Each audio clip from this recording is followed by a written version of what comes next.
Today we are going to talk about the 2025 strength of schedule, and we're going to focus on the New Orleans Saints. We're going to have a bit of a chat here. So the schedule is coming out ASAP like Rocky, ladies and gentlemen. So the New Orleans Saints schedule, some of the schedules are being released early. I think the Vikings and the Cardinals schedules have already been leaked. The Saints, shortly, we will know exactly who, what, when, and where the Saints are playing. But before that, I want to have a conversation with you today about strength of schedule and kind of what we can expect from the New Orleans Saints. So the way that strength of schedule was done a couple of years ago by a majority of people was you would just take the previous season and you would take those win totals and you would kind of average it out of what you were, or the teams that you were facing this upcoming year. Now, obviously, that has a huge drawback. The drawback to that is you're not counting for any of the changes in the team. For example, if you would have taken the Washington Commanders before last year, or going into last year, they would have been one of the easiest teams on your schedule, right? They had a horrible year the previous year, but it wasn't factoring in for new coaches, Dan Quinn, Cliff Kingsbury. It wasn't factoring in Jaden Daniels. Wasn't factoring any of that. So metrics have changed a little bit. So now Warren Sharp has completely changed his algorithm. And now he is focused on Vegas win total, like projections for the upcoming year, because that theoretically factors in new coaches, new players, free agent signings, draft picks, whatever. Now that's still not perfect, because a lot of the teams that were bad last year are projected to be bad again. Similarly, the Washington Commanders last year were not projected to be good. C.J. Stroud's rookie year, the Texans were projected to have 3 wins. So strength of schedule is a very difficult thing to project, and it should be fluid. It should change. Now I'm going to show you Warren Sharp's, who he has, well, already says it here, but I'm also going to show you a chart from Adam Chernoff. So Adam is with Right Angle Sports. We have watched some of his videos before. I watch him every day during the NFL season, but I really just want to use it as a backdrop of how I want you to start thinking about wins and losses and the schedule and how good teams are and the Vegas spread, because we're going to be talking about it a ton this year. All right, so behind me is Adam's preseason power rankings. All right, so you may look at rankings like 1 through 32. The way you should look at rankings is the difference between teams in as far as points. How many points is a team better than the other team? So in this one, he has the Saints as 4 points worse than an average team. All right. According to him, there are 5 average teams. They are 0. Cowboys, the Bucks, the Dolphins, the Cardinals, and the Bears. All right, that's 16 through 20. Then you have teams that are worse than average, starting with the Steelers, who's a half point worse, the Seahawks, a 1 point worse, the Jaguars, 1.5 point worse, the Falcons, the Patriots, and the Colts, all 2 points worse, the Raiders, 3 points worse, and the Saints and the Panthers, 4 points worse, and then you get down into some more of the bad teams. And you do it the inverse, so teams that are above average, like the Chargers or the Broncos, the Texans, the Niners, the Vikings. Niners might be a bit high. Bengals are 2.5 points better than an average team, so on and so forth, okay? So if you take that and you extrapolate out that across your entire schedule, you can then create odds. You can create lines. Now, they're theoretical because it'll change as the season progresses, but this can give you kind of a starting point, all right? So, for example, let's say the Saints are playing the Panthers in New Orleans. Both teams are -4, or 4 points worse than an average team. The Saints get somewhere in the neighborhood of 1.5 to 2 points for home field. Let's just call it 2. So what's the spread? New Orleans at home against the Panthers. The spread is the Saints -2. The Saints are 2-point favorites in that game. They should win that game. Okay, then you can extrapolate that out into a percentage. So we're just going to make something up. If they're 2-point home favorites, they have a 62% chance to win the game, and that's how you do it. Okay, you do that for the entire schedule, and that you can get your win total, which Adam has done. So let's look at the Saints. So he has projected the Saints to have 6.69 wins this season. You could round up to 7 if you want. Doesn't matter. Now, what's interesting is that he's done that for the overall strength of schedule. The Saints face, on average, teams that are 0.82 points worse than an average team.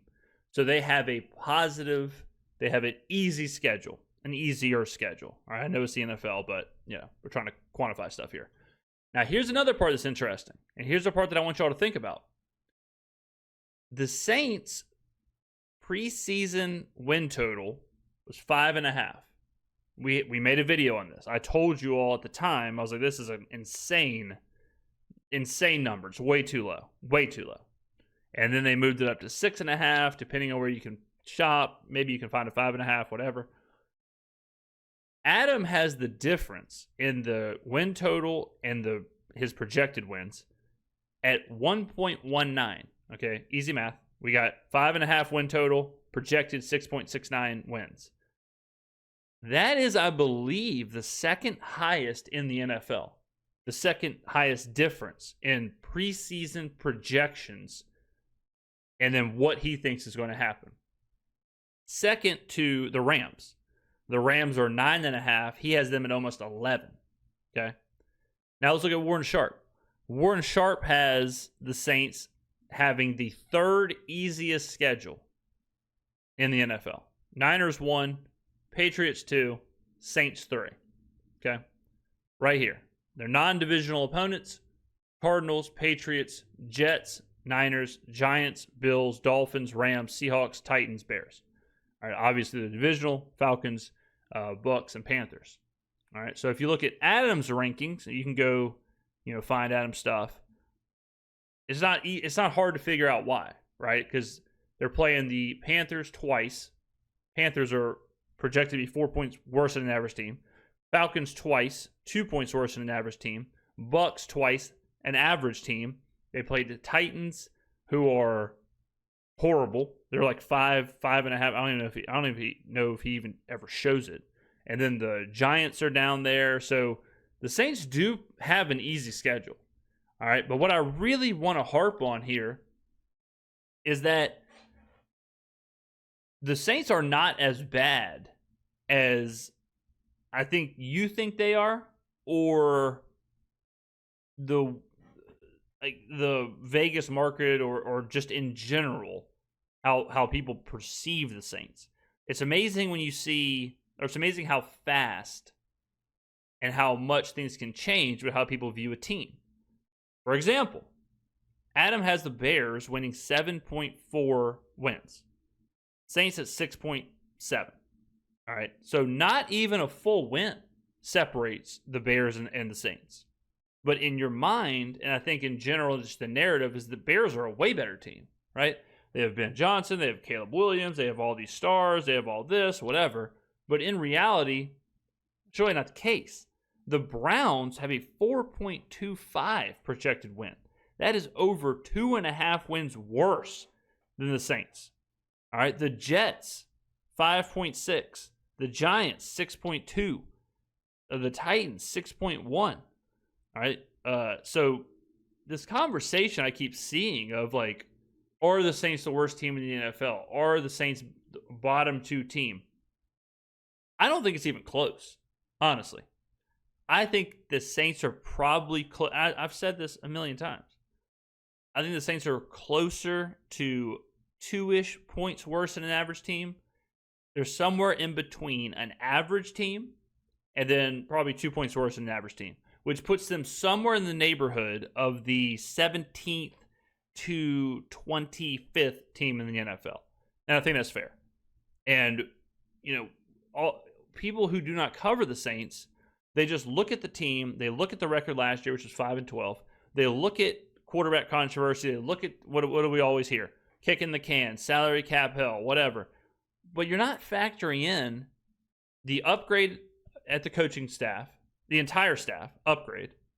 You're looking at upgrade at every position where a player was injured. think about the difference in center, okay? We went from Lucas Patrick sometimes, Connor McGovern sometimes, to Eric McCoy. That's a huge upgrade. Talise Fuaga was healthy. Kelvin Banks, upgrade, right? Like, you go to running back. Alvin Kamara over Jordan Mims. How can you quantify that upgrade? If you're not paying attention, it's just Alvin Kamara in 2024, Alvin Kamara in 2025, rinse and repeat, right? But that's not really what it is. Alvin Kamara is an upgrade over what the Saints were dealing with towards the end of last year, right? Alvin Kamara was on pace to have his best rushing year of his career. He was going to go over 1,000 yards if he doesn't get hurt. How do you quantify the upgrade of Chris Olave and Rashid Shaheed over Bub Means and Mason Tipton? How do you quantify the upgrade of Stone Cold Kevin Austin and Chris Olave? I don't care what you think about Chris Olave as far as, like, will he get injured again, the concussions, he's not a true number one, whatever. But he is aggressively better than Mason Tipton, Bub Means, Kevin Austin, even MVS. All right? And you can keep doing that for every player. You can keep going down the roster and saying, well, damn, I mean, yeah, that is a huge upgrade going from, blank player to Eric McCoy. That is a huge upgrade going from blank backup linebacker to Demario Davis or Pete Werner or Danny Stutzman, a.k.a. Danny Studsman. Okay? So you got to kind of view this. You got to view this through the lens of just pure numbers. If you view it through the lens of pure numbers, it gives you a better foundation, because as a fan, it's very easy to be like, this team is absolute dumpster. This team is absolute garbage. This team is absolute poverty franchise. Whatever TikTok, Gen Z, whatever Zoomer terminology there is. But when you put it like this, and you can do your own, like, you can do your own math, you can do your own projections, you can do whatever. And I'm just showing you Adams. We do our own power rankings here, and we release them every week. We do a power ranking on Tuesdays. So you'll be able to see mine. So we all have different rankings, and we all have different projections. But if you see a huge difference, that's when you know something's off, right? If you see someone who's like, oh, I think the Falcons could win the NFC. It's like, well, that might be a little off, right? Like, the Falcons are probably closer to a below average team to an average team. Like, them winning the NFC is like that. That's a little much, right? Just like the Saints, where it's like, okay, the Saints are way worse than the Browns, because the Browns have Shador. It's like, yeah, well, actually, they're way better. And then if you look at this, you can also look at the schedule.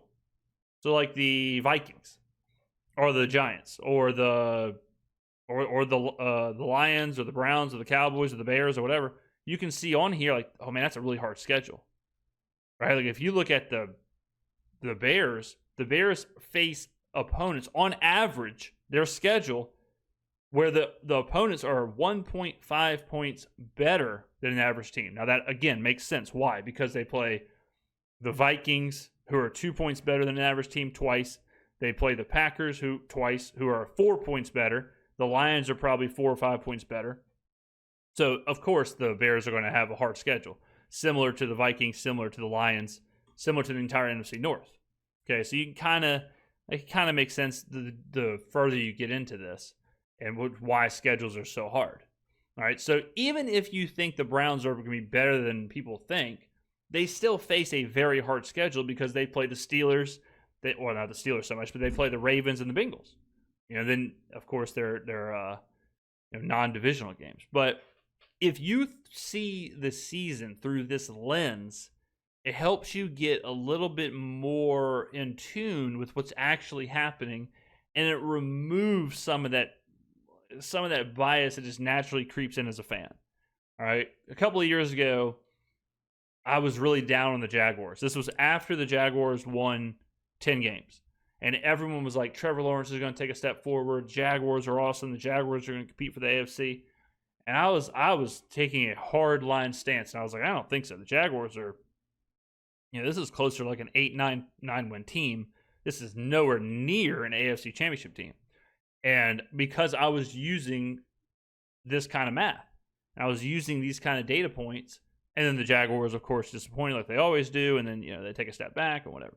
So the Texans, right? Like the Texans, you may think the Texans are really, really good because they have C.J. Stroud, whatever else, and on here, they're relatively average. Broncos, same thing, relatively average. Buccaneers, relatively average. Dolphins, Cardinals, Bears, like whatever. We can keep going. And then this also helps you, like I said earlier, helps you figure out the games that the Saints should have a chance in when they shouldn't. So if you're looking at like the schedule and you're trying to figure out like what games to go to, if I told you that, like let's look at the schedule real quick here. So if I told you the Seahawks, so the Saints play the Seahawks, all right? So we'll do an exercise. Seahawks are 1 point worse than an average team. Saints are 4 points worse. So if the Seahawks are playing in New Orleans, what's the line? Okay. Now, remember, if you do it like this, if the Seahawks and the Saints played on a neutral, so take home field out, Seahawks are they're 1 point worse than an average team. Saints are 4. So that means the Seahawks are 3 points better than the Saints. So the Seahawks would be 3 points favorites. Okay. Now factor in home field. Is home field 1.5 or 2 points? Depends on who you ask. We'll say 2 points here. So that means the Seahawks would be 1 point favorites -1 at New Orleans. Okay. So is that more or less than you were thinking? I would assume it's way less. I would assume before this video, you're probably thinking like the Seahawks are way better than the Saints. Seahawks are probably like -6 in New Orleans or something, -7 in New Orleans. My pen just went flying. -8 in New Orleans. They're a touchdown better or whatever. And then you see Seahawks -1 and you're like, ooh, well, wait a minute. It doesn't add up. That doesn't seem right. Right? So just want to have this conversation before the schedule comes out. I'm already starting to see all these like strength of schedule rankings and Saints rankings and all of this. So remember, ladies and gentlemen, it's 2025. There is math to this. There is data to all this. There is information available at the highest level. So, like even if you look at the win totals, and it kind of lines up. Like the let's see here. Like the Patriots are 7.5, Saints are 6.5. Steelers are 8.5. Again, Saints are 6.5. You can kind of see like the win totals and all of that. Now, another way you can do this is then to go to your Super Bowl odds, your conference odds, your division odds, blend everything together. So I talked about division bets where the Saints at 7-1 to win the South seemed crazy because they're not that much worse than the other teams in the division. This shows that. They're on par with the Panthers as far as Adams' ranking, and they're only 2 points worse than the Falcons on this ranking, which means you split the games at home, which means Atlanta wins a game, we win a game. Like, it's not that different. The big difference is Tampa, obviously.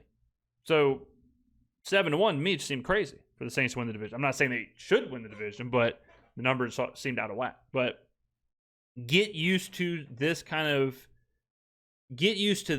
when you're talking about schedules and rankings and who's better and how much better, and because this is kind of how you have to do it in 2025.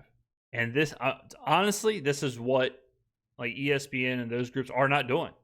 And this is why ESPN and those groups, if you turn on First Take or Get Up or whatever, you're going to hear, oh man, the Bears are way better than the Saints. The Bears have Ben Johnson, they have Caleb Williams, they have DeAndre Swift, and they have this play, and they're just going to rattle off the depth chart, which we already know. You can just Google the depth chart; it's not a big deal, right? But in reality, they're not that far off, right? In reality, this is what it looks like, or something close to this. It might skew a point here and there, but still, if the Bears are 1 point better than an average team, and the Saints are, still not that big of a difference. So, all right, just wanted to have that conversation before we get into schedule season. Get on down in the comments below if you learned something today, if you have any questions of how all this works, what the hell you're even looking at. Don't worry, there won't be a pop quiz. Get on down there in the comments below, and I will see you in the next video. Who dat?